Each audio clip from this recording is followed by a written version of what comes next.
12/2/2025 प्रातः मुरली।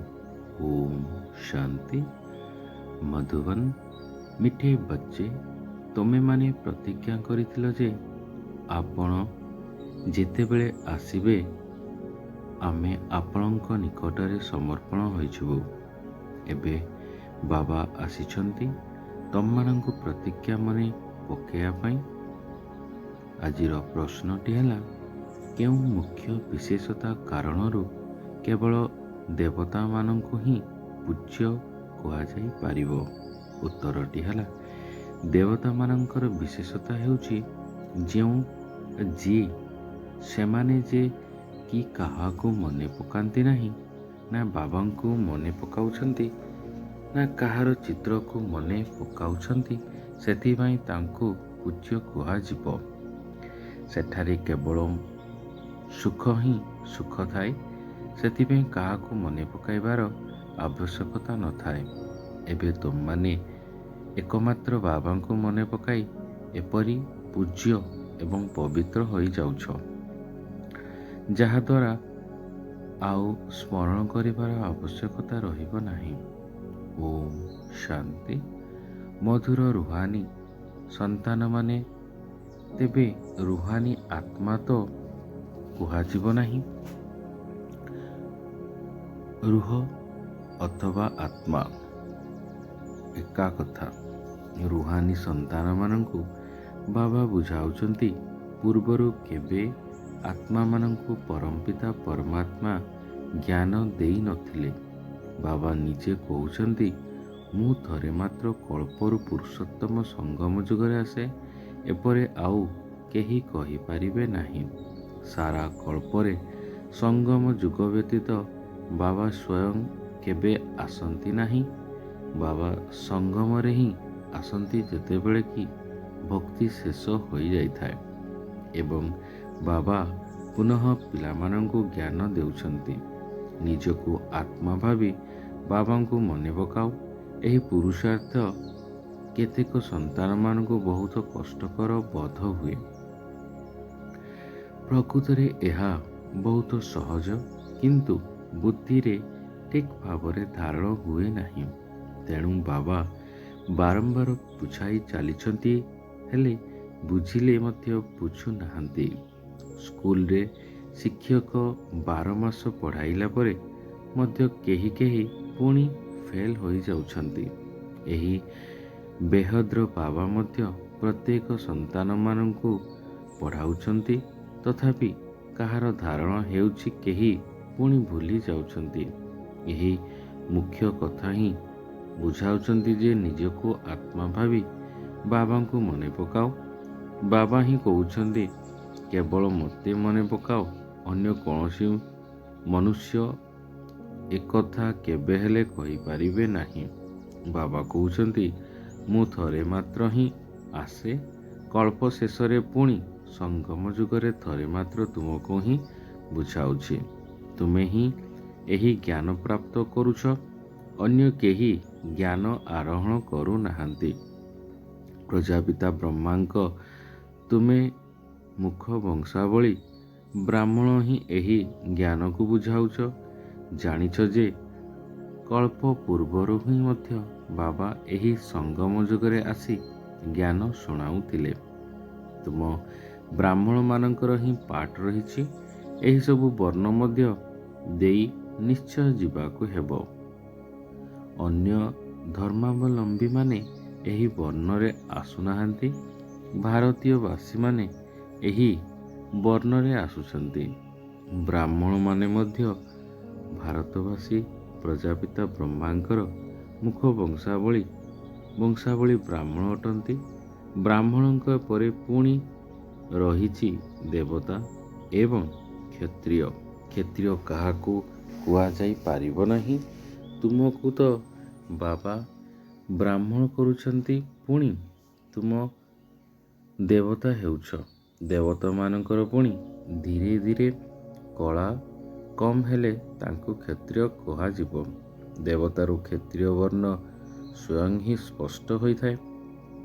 बाबा तो आसी ब्राह्मण करुछंती, ପୁଣି ବ୍ରାହ୍ମଣରୁ ଦେବତା, ପୁଣି ସେହିମାନେ ହିଁ କ୍ଷତ୍ରିୟ ହେଉଛନ୍ତି। ତିନୋଟି ଯାକ ଧର୍ମ ଏକା ବାବା ହିଁ ଏବେ ସ୍ଥାପନ କରୁଛନ୍ତି। ଏପରି ନୁହେଁ କି ବାବା ସତ୍ୟ ତ୍ରେତା ଯୁଗରେ ପୁନର୍ବାର ଆସୁଛନ୍ତି। ମନୁଷ୍ୟ ନ ବୁଝିବା କାରଣରୁ କହିଦେଉଛନ୍ତି ସତ୍ୟ ଯୁଗ ତ୍ରେତାରେ ମଧ୍ୟ ଆସୁଛନ୍ତି। ବାବା କହୁନାହାନ୍ତି ଯେ ମୁଁ ଯୁଗେ ଯୁଗେ ଆସେ ହିଁ ନାହିଁ, ମୁଁ ଥରେ ମାତ୍ର କଳ୍ପର ସଙ୍ଗମରେ ଆସୁଛି। ତୁମକୁ ମୁଁ ହିଁ ବ୍ରାହ୍ମଣ କରୁଛି ପ୍ରଜାପିତା ବ୍ରହ୍ମାଙ୍କ ଦ୍ୱାରା। ମୁଁ ତ ପରମ ଧାମରୁ ଆସୁଛି। ଆଚ୍ଛା, ବ୍ରହ୍ମା କେଉଁଠାରୁ ଆସୁଛନ୍ତି? ବ୍ରହ୍ମା ତ 84 ଜନ୍ମ ନେଉଛନ୍ତି, ପୁଣି ମୁଁ ନେଉନାହିଁ। ବ୍ରାହ୍ମଣ ସରସ୍ୱତୀ, ବ୍ରହ୍ମା ସରସ୍ୱତୀ ଯିଏକି ବିଷ୍ଣୁଙ୍କର ଦୁଇ ରୂପ ଲକ୍ଷ୍ମୀ ନାରାୟଣ ହେଉଛନ୍ତି, ସେମାନେ ହିଁ 84 ଜନ୍ମ ନେଉଛନ୍ତି। ପୁଣି ତାଙ୍କର ବହୁତ ଜନ୍ମ ଅନ୍ତେ ମୁଁ ପ୍ରବେଶ କରି ଏହାକୁ ବ୍ରହ୍ମା ରୂପେ ଅଭିହିତ କରୁଛି। ଏହାଙ୍କ ନାମ ମୁଁ ବ୍ରହ୍ମା ରଖୁଛି। ଏହା ତାଙ୍କର ନିଜସ୍ୱ ନାମ ନୁହେଁ। ପିଲାର ଜନ୍ମ ହେଲେ ଷଠି ପୂଜା କରିଛନ୍ତି, ଜନ୍ମଦିନ ପାଳନ କରିଥାନ୍ତି। ଏହାଙ୍କର ଜନ୍ମପତ୍ରୀ ନାମ ତ ଲେଖରାଜ ଥିଲା, ତାହା ତ ବାଲ୍ୟାବସ୍ଥାରେ ଥିଲା। ଏବେ ନାମ ବଦଳିଲା ଯେହେତୁ ସଙ୍ଗମ ଯୁଗରେ ଏହାଙ୍କ ଶରୀରରେ ବାବା ପ୍ରବେଶ କଲେ। ବାନପ୍ରସ୍ଥ ଅବସ୍ଥାରେ ହିଁ ଏହାଙ୍କ ନାମ ବଦଳୁଛି। ସେହି ସନ୍ନ୍ୟାସୀମାନେ ତ ଘରଦ୍ୱାର ଛାଡ଼ି ଚାଲିଯିବା ପରେ ହିଁ ତାଙ୍କ ନାମ ବଦଳିଥାଏ। ଇଏ ତ ଘରେ ହିଁ ରହୁଛନ୍ତି, ଏହାଙ୍କ ନାମ ବ୍ରହ୍ମା ରଖାଯାଉଛି। କାହିଁକି ନା ବ୍ରାହ୍ମଣ ଦରକାର ନା। ତୁମକୁ ଆପଣର କରି ପବିତ୍ର ବ୍ରାହ୍ମଣ କରୁଛନ୍ତି, ପବିତ୍ର କରାଯାଉଛି। ଏପରି ନୁହେଁ କି ତୁମେ ଜନ୍ମରୁ ହିଁ ପବିତ୍ର ଅଟ। ତୁମକୁ ପବିତ୍ର ହେବାର ଶିକ୍ଷା ମିଳୁଛି। କିପରି ପବିତ୍ର ହେବ, ଏହା ହେଉଛି ମୁଖ୍ୟ କଥା। ତୁମେ ଜାଣିଛ ଯେ ଭକ୍ତି ମାର୍ଗରେ ଜଣେ ହେଲେ ବି ପୂଜ୍ୟ ହୋଇପାରିବେ ନାହିଁ। ମନୁଷ୍ୟ ଗୁରୁମାନଙ୍କ ପାଖରେ ମୁଣ୍ଡ ନୁଆଇଥାନ୍ତି, କାହିଁକି ନା ସେମାନେ ଘରଦ୍ୱାର ଛାଡ଼ି ପବିତ୍ର ହେଉଛନ୍ତି। କିନ୍ତୁ ତାଙ୍କୁ ପୂଜ୍ୟ କୁହାଯିବ ନାହିଁ। ପୂଜ୍ୟ ସିଏ ଅଟନ୍ତି ଯିଏ କାହାକୁ ବି ସ୍ମରଣ କରନ୍ତି ନାହିଁ। ସନ୍ନ୍ୟାସୀମାନେ ବ୍ରହ୍ମ ତତ୍ତ୍ୱକୁ ମନେ ପକାଉନାହାନ୍ତି। ସନ୍ନ୍ୟାସୀମାନେ ବ୍ରହ୍ମ ତତ୍ତ୍ୱକୁ ମନେ ପକାଇଥାନ୍ତି ନା, ପ୍ରାର୍ଥନା କରିଥାନ୍ତି। ସତ୍ୟ ଯୁଗରେ କାହାକୁ ବି ମନେ ପକାନ୍ତି ନାହିଁ। ଏବେ ବାବା କହୁଛନ୍ତି ତୁମକୁ ଜଣକୁ ହିଁ ମନେ ପକାଇବାକୁ ହେବ, ତାହା ତ ହେଉଛି ଭକ୍ତି। ତୁମ ଆତ୍ମା ମଧ୍ୟ ଗୁପ୍ତ ଅଟେ। ଆତ୍ମାକୁ ଯଥାର୍ଥ ରୂପରେ କେହି ଜାଣିନାହାନ୍ତି। ସତ୍ୟ ଯୁଗ ତ୍ରେତାରେ ମଧ୍ୟ ଶରୀରଧାରୀ ହୋଇ ନିଜର ଶରୀର ନାମରେ ଅଭିନୟ କରିଥାନ୍ତି। ନାମ ବିନା ତ ଅଭିନେତା ହୋଇପାରିବେ ନାହିଁ। କେଉଁଠି ଥିଲେ ମଧ୍ୟ ଶରୀରରେ ନାମ ନିଶ୍ଚୟ ରହିବ। ନାମ ବିନା ଅଭିନୟ କିପରି କରିବ? ତେବେ ବାବା ବୁଝାଉଛନ୍ତି ଭକ୍ତି ମାର୍ଗରେ ଗାୟନ କରୁଛନ୍ତି, ଆପଣ ଆସିଲେ ଆମେ ଆପଣଙ୍କ ବ୍ୟତୀତ ଆଉ କାହାକୁ ନିଜର କରିବୁ ନାହିଁ। ଆମେ ଆପଣଙ୍କର ହିଁ ହେବୁ। ଏକଥା ଆତ୍ମା କହୁଛି। ଭକ୍ତି ମାର୍ଗରେ ଯିଏ ବି ଦେହଧାରୀ ଅଛନ୍ତି, ଯାହାଙ୍କର ନାମ ରହିଛି, ତାଙ୍କୁ ଆମେ ପୂଜା କରିବାକୁ ନାହିଁ। ଯେତେବେଳେ ଆପଣ ଆସିବେ ଆମେ ଆପଣଙ୍କ ନିକଟରେ ସମର୍ପଣ ହୋଇଯିବୁ। ତେବେ ଆସିବେ, କେବେ ଆସିବେ ଏକଥା ମଧ୍ୟ ଜାଣିନାହାନ୍ତି। ଅନେକ ଦେହଧାରୀ ନାମଧାରୀଙ୍କର ପୂଜା କରିଚାଲିଛନ୍ତି। ଅଧା କଳ୍ପର ଭକ୍ତି ପୁରା ହେଲେ ବାବା ଆସନ୍ତି। ବାବା କହୁଛନ୍ତି କି ତୁମେ ଜନ୍ମ ଜନ୍ମାନ୍ତର କହି ଆସିବ, ଆମେ ତୁମ ବିନା କାହାକୁ ବି ମନେ ପକାଇବୁ ନାହିଁ। ନିଜ ଦେହକୁ ମଧ୍ୟ ମନେ ପକାଇବୁ ନାହିଁ। କିନ୍ତୁ ମୋତେ ତ ଜାଣି ହିଁ ନାହାନ୍ତି, ତେବେ କିପରି ମନେ ପକାଇବେ? ଏବେ ବାବା ବସି ବୁଝାଉଛନ୍ତି ମଧୁର ସନ୍ତାନମାନେ ନିଜକୁ ଆତ୍ମା ଭାବି ବାବାଙ୍କୁ ମନେ ପକାଅ। ବାବା ହିଁ ପତିତ ପାବନ ଅଟନ୍ତି। ତାଙ୍କୁ ମନେ ପକାଇବା ଦ୍ୱାରା ତୁମ ପବିତ୍ର ସ୍ୱତଃ ପ୍ରଧାନ ହୋଇଯିବ। ସତ୍ୟ ଯୁଗ ତ୍ରେତାରେ ଭକ୍ତି ନଥାଏ। ସେଠାରେ ତୁମେ କାହାକୁ ମଧ୍ୟ ମନେ ପକାଇ ନଥାଅ, ନା ବାବାଙ୍କୁ ନା କୌଣସି ଚିତ୍ରକୁ। ସେଠାରେ ତ ସୁଖ ହିଁ ସୁଖ ରହିଥାଏ। ବାବା ବୁଝାଉଛନ୍ତି, ଯେତେ ତୁମେ ନିକଟତର ହେବ, କର୍ମାତୀତ ଅବସ୍ଥା ହୋଇ ଚାଲିବ। ସତ୍ୟ ଯୁଗରେ ନୂଆ ଦୁନିଆ, ନୂଆ ଘରେ ବହୁତ ଖୁସି ମଧ୍ୟ ରହିବ। ପୁଣି 25% ପୁରୁଣା ହୋଇଗଲେ ସେଥିରେ ସ୍ୱର୍ଗକୁ ହିଁ ଭୁଲି ଯାଆନ୍ତି। ତେଣୁ ବାବା କହୁଛନ୍ତି, ତୁମେ ଗାୟନ କରୁଥିଲ, ଆପଣଙ୍କର ହିଁ ହେବ। ଆପଣଙ୍କର ଠାରୁ ହିଁ ଶୁଣିବୁ। ତେବେ ନିଶ୍ଚୟ ତୁମେ ପରମାତ୍ମାଙ୍କୁ ହିଁ କହୁଛ ନା। ଆତ୍ମା କହୁଛି ପରମାତ୍ମା ବାବାଙ୍କ ପାଇଁ। ଆତ୍ମା ସୂକ୍ଷ୍ମ ବିନ୍ଦୁ ଅଟେ। ତାଙ୍କୁ ଦେଖିବା ପାଇଁ ଦିବ୍ୟ ଦୃଷ୍ଟି ଦରକାର। ଆତ୍ମାକୁ ସ୍ୱତଳ ଧ୍ୟାନ କରିପାରିବ ନାହିଁ। ଆମେ ଆତ୍ମା ଏବେ ଛୋଟ ବିନ୍ଦୁ ଅଟେ, ଏପରି ଭାବି ମନେ ପକାଇବା ମେହନତ ଅଟେ। କେହି ଆତ୍ମାକୁ ସାକ୍ଷାତକାର କରିବା ପାଇଁ ଚେଷ୍ଟା କରନ୍ତି ନାହିଁ। ପରମାତ୍ମାଙ୍କ ପାଇଁ ଚେଷ୍ଟା କରିଥାନ୍ତି, ଯାହାଙ୍କ ନିମନ୍ତେ ଶୁଣାଯାଏ ଯେ ସେ 1000 ସୂର୍ଯ୍ୟଠାରୁ ତେଜମୟ ଅଟନ୍ତି।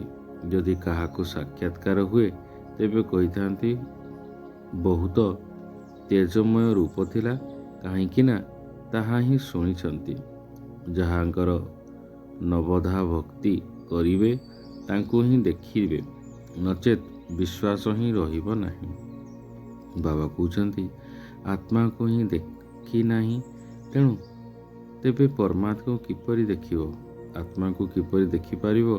ଆଉ ସମସ୍ତଙ୍କର ତ ଶରୀର ଚିତ୍ର ଅଛି, ନାଁ ମଧ୍ୟ ରହିଛି। ଆତ୍ମା ହେଉଛି ବିନ୍ଦୁ, ବହୁତ ଛୋଟ, ତାକୁ କିପରି ଦେଖିପାରିବ? ବହୁତ ଚେଷ୍ଟା କରୁଛି, କିନ୍ତୁ ଏହି ଆଖି ଦ୍ୱାରା ଦେଖିପାରିବ ନାହିଁ। ଆତ୍ମାକୁ ଜ୍ଞାନର ଅବ୍ୟକ୍ତ ଦୃଷ୍ଟି ମିଳିଛି। ଏବେ ତୁମେ ଜାଣୁଛ, ଆମେ ଆତ୍ମା ଯେତେ ସୂକ୍ଷ୍ମ ଅଟୁ, ମୋ ଆତ୍ମାରେ 84 ଜନ୍ମର ଅଭିନୟ ଭରି ହୋଇ ରହିଛି, ଯାହାକୁ ମୋତେ ପୁନରାବୃତ୍ତି କରିବାକୁ ହେବ। ତୁମକୁ ଶ୍ରେଷ୍ଠ କରିବା ପାଇଁ ବାବାଙ୍କର ଶ୍ରୀମତ ମିଳୁଛି, ତେଣୁ କାହାକୁ ପାଳନ କରିବା ଦରକାର। ତୁମକୁ ଦୈବୀ ଗୁଣ ଧାରଣ କରିବାକୁ ହେବ। ଖାଦ୍ୟ ପାନୀୟ ଚଳଣି ମଧ୍ୟ ବହୁତ ରାଜକୀୟ ଦିବ୍ୟ ଦେବା ବା ହେବା ଦରକାର। ତୁମେ ଦେବତା ହେଉଛ। ଦେବତାମାନେ ନିଜେ ପୂଜ୍ୟ ଅଟନ୍ତି। ସେମାନେ କେବଳ କାହାକୁ ପୂଜା କରନ୍ତି ନାହିଁ। ସେମାନେ ତ ଦ୍ୱିମୁକୁଟଧାରୀ ଅଟନ୍ତି ନା। ସେମାନେ କେବେ କାହାର ପୂଜା କରନ୍ତି ନାହିଁ, ତେଣୁ ପୂଜ୍ୟ ହେଲେ ନା। ସତ୍ୟ ଯୁଗରେ କାହାକୁ ପୂଜିବାର ଆବଶ୍ୟକତା ହିଁ ନାହିଁ। ବାକି ହିଁ ପରସ୍ପରକୁ ସମ୍ମାନ ନିଶ୍ଚୟ ଦେବେ। ଏଭଳି ନମସ୍କାର କରିବା, ଏହାକୁ ସମ୍ମାନ କୁହାଯାଏ। ଏପରି ନୁହେଁ ଯେ ମନ ଭିତରେ ତାଙ୍କୁ ସ୍ମରଣ କରିବାକୁ ହେବ। ସମ୍ମାନ ତ ଦେବାକୁ ହିଁ ପଡ଼ିବ। ଯେପରି ପ୍ରେସିଡେଣ୍ଟକୁ ସମସ୍ତେ ସମ୍ମାନ କରିଥାନ୍ତି। ଜାଣିଛନ୍ତି ଇଏ ବହୁତ ଉଚ୍ଚ ପଦାଧିକାରୀ, ତାଙ୍କୁ କ'ଣ ନମସ୍କାର କରିବେ କି? ତେଣୁ ବାବା ବୁଝାଉଛନ୍ତି, ଏହି ଜ୍ଞାନ ମାର୍ଗ ବିଲକୁଲ ଅଲଗା ଜିନିଷ ଅଟେ। ଏଥିରେ କେବଳ ନିଜକୁ ଆତ୍ମା ଭାବିବାକୁ ହେବ, ଯାହାକି ତୁମେ ଭାବି ଭୁଲି ଯାଉଛ। ଶରୀରର ନାମକୁ ମନେ ରଖିଯାଉଛ। କର୍ମ ତ ନିଶ୍ଚୟ ନାମ ଦ୍ୱାରା ହିଁ କରିବାକୁ ହେବ। ବିନା ନାମରେ କାହାକୁ ଡାକିବା କିପରି?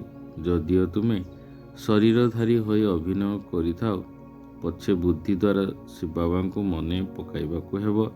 ଶ୍ରୀକୃଷ୍ଣଙ୍କର ଭକ୍ତ ଭାବୁଛନ୍ତି ଆମକୁ କୃଷ୍ଣଙ୍କୁ ହିଁ ସ୍ମରଣ କରିବାକୁ ହେବ। ବାସ୍, ଯେଉଁ ଆଡ଼େ ଦେଖୁଛନ୍ତି କୃଷ୍ଣ ହିଁ କୃଷ୍ଣ। ମୁଁ ବି କୃଷ୍ଣ, ତୁମେ ବି କୃଷ୍ଣ। ଆରେ ତୁମର ନାମ ଅଲଗା, ତାଙ୍କର ନାମ ଅଲଗା। ସମସ୍ତେ କୃଷ୍ଣ ହିଁ କୃଷ୍ଣ କିପରି ହୋଇପାରିବେ? ସମସ୍ତଙ୍କର ନାମ କ'ଣ କୃଷ୍ଣ ହୋଇପାରିବ?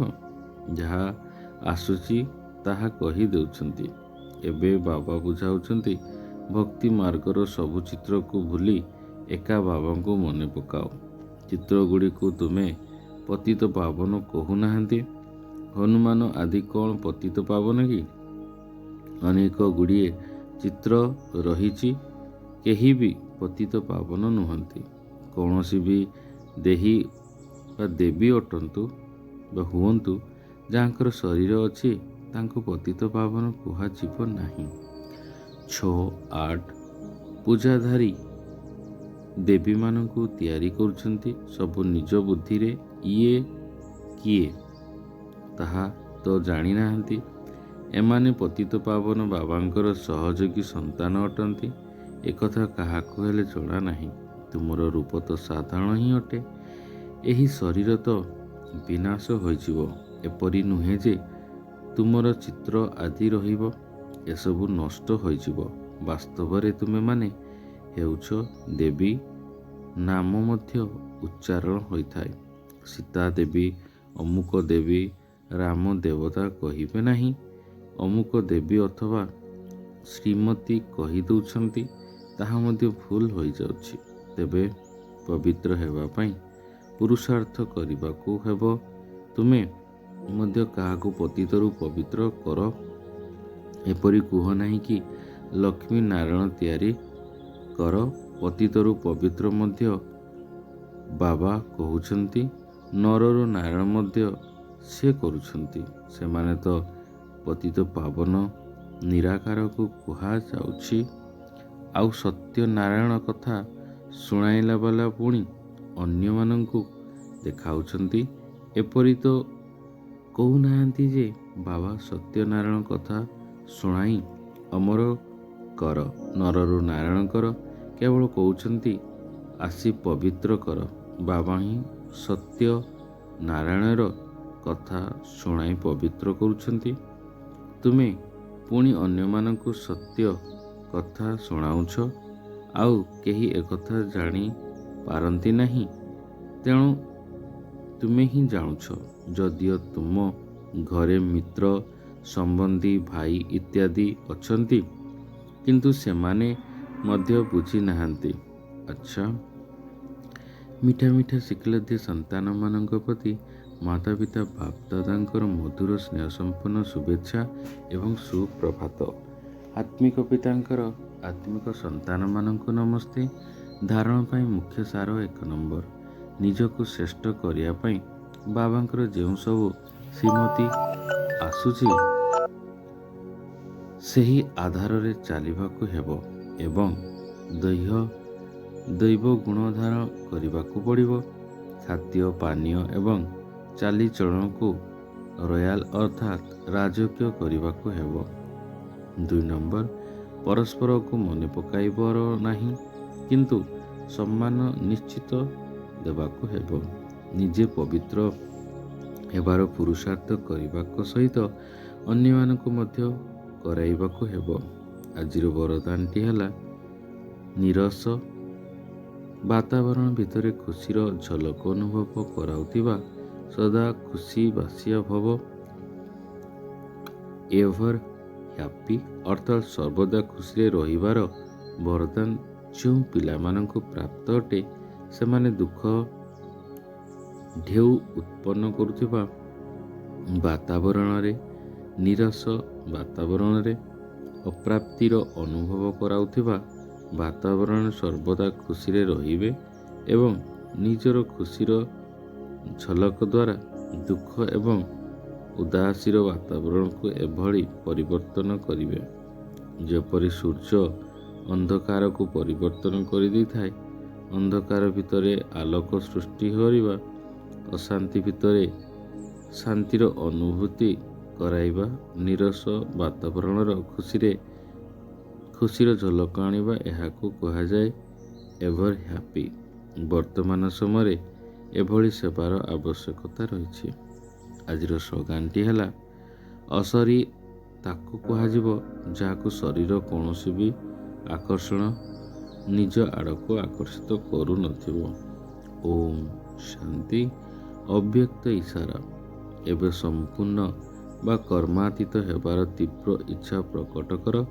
କର୍ମାତୀତର ଅର୍ଥ ଏହା ନୁହେଁ ଯେ କର୍ମଠାରୁ ଅତୀତ ହୋଇଯାଅ, କର୍ମଠାରୁ ନିଆରା ହେବା ନୁହେଁ, କିନ୍ତୁ କର୍ମର ବନ୍ଧନରେ ବାନ୍ଧି ହେବାଠାରୁ ନିଆରା ଏହାକୁ କୁହାଯାଏ।